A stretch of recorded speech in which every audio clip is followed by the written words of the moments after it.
যদি আপনাকে কেউ কষ্ট দেয়, কোরআনের একটি আয়াত পড়ুন, সে আপনার কাছে ক্ষমা চাইতে বাধ্য হবে। বিশ্বাস হচ্ছে না? এটা পরীক্ষিত আমল। পৃথিবীর প্রত্যেকটা মানুষ চলার পথে কষ্ট পেয়ে থাকে, ঠিক না? কষ্ট পায় না?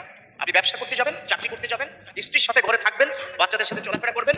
Man cannot live alone with the company. Without company পৃথিবীর কোনো মানুষ থাকতে পারে না। পথে ঘাটে চলাফেরায়, বাজারে ঘাটে, পরিবারে, কলিগের সাথে এরকম কিছু কথা কিন্তু হয়ে যায়। এমন কোনো কথা হয় যেটা বেশি কষ্ট পায়। এই জন্য বিশ্বনবী কি বলে দিয়েছেন, খবরদার অন্য কোনো ভাইকে কষ্ট দেওয়া যাবে না, তোমার সে ভাই।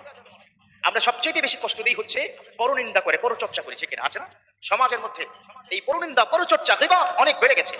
আর এই গীবত কাকে বলে আমরা একটু শুনতে চাই, ঠিক না? গীবতের একটা সহজ সংজ্ঞা দিয়ে দিব, খুব মনোযোগ দিয়ে শুনবেন। এই বন্ধুরা মনোযোগ দিয়ে শুনবেন। গীবত হচ্ছে তুমি কারো পিছনে তার সম্পর্কে এমন কোনো কথা বলা, যেই কথা তিনি সামনে শুনলে কষ্ট পেত। সেটা হয়তো সত্য, সে হয়তো একটা অন্যায় কাজ করেছে অথবা করেনি। তার সামনে বসে এই কথা যদি তুমি বলতে, সে ব্যক্তি যদি কষ্ট পায়, পিছনে বসলেও কিন্তু কষ্ট পাবে। তো এমন কোন কথা তার পিছনে বলা, যেই কথাটা সে সামনে শুনলে কষ্ট পাবে, সেটাই হচ্ছে গীবত। আজকাল আমরা একে অন্যের প্রতি জুলুম নির্যাতনটা বাড়িয়ে দিয়েছি, কষ্ট দেওয়াটা বাড়িয়ে দিয়েছি, কেয়ার করি না। অথচ আল্লাহ পাক কিন্তু আপনাকে আমাকে পৃথিবীতে এই কারণে পাঠান।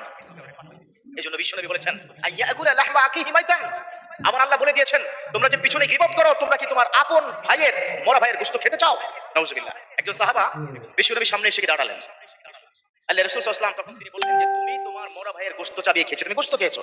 ইয়া রাসূলুল্লাহ, আমি তো আজকে গোশত খাইনি। না, তুমি গোশত খেয়েছো। ইয়া রাসূলুল্লাহ, আমি খাইনি। বলল, তাহলে গলায় আঙ্গুল দিয়ে তুমি বমি করো। ঠিকই তিনি গলায় আঙ্গুল দিয়ে বমি করলেন।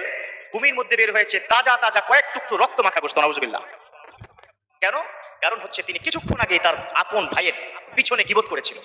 এই পরচর্চা, এই পরনিন্দা, অন্যকে কষ্ট দেওয়া, এটা আছে না নাই? সমাজের মধ্যে আছে। এখন আসুন, আপনার যখন কষ্ট কেউ আপনাকে দিয়ে বসবে, হোক আপনার স্ত্রী, হোক আপনার স্বামী, হোক আপনার সন্তান, হোক আপনার পিতামাতা, হোক আপনার বন্ধু বান্ধব, হোক আপনার কলিগ, যেই আপনাকে কষ্ট দিবে, আপনি কোরআনের একটি আয়াত পড়বেন। আয়াতটি হচ্ছে হাসবুনাল্লাহু ওয়া নি'মাল ওয়াকিল। পড়বেন তো সবাই? হাসবুনাল্লাহু ওয়া নি'মাল ওয়াকিল। এই আয়াতটা পড়বেন। অনেক আল্লাহর ওলিরা এই আয়াতটাকে সুন্দর করে সাজিয়ে আরেকটা দোয়ার সাথে মিক্স করে চমৎকার একটা দোয়া করেছেন, যেটা পরীক্ষিত আমল। এই দোয়াটা বিপদ আপদ, বালা মুসিবত, দুঃখ, কষ্ট, যন্ত্রণাকে ভুলিয়ে দেয়। এমনকি ওই ব্যক্তি যে আপনাকে কষ্ট দিয়েছে, সে আপনার কাছে এসে ক্ষমা চাইতে বাধ্য হবে। যে দোয়াটা খুব মনোযোগ দিয়ে শুনবেন। হাসবুনাল্লাহু নি'মাল ওয়াকিল, নি'মাল মাওলা ওয়া নি'মান নাসির। যখনই কেউ কোনো কষ্ট দিয়ে বসবে, বন্ধু বান্ধব দিক, স্ত্রী দিক, বা স্বামী দিক, বা সন্তান দিক, কারো কাছ থেকে যখন কষ্ট পাবেন, মাথাটা নিচের দিকে দিয়ে চুপচাপ, তাকে কিছু বলার দরকার নাই। হাসবুনাল্লাহু ওয়া নি'মাল ওয়াকিল, নি'মাল মাওলা ওয়া নি'মান নাসির। হাসবুনাল্লাহু ওয়া নি'মাল ওয়াকিল। এই বন্ধুরা কি পারো তো তোমরা? পারো?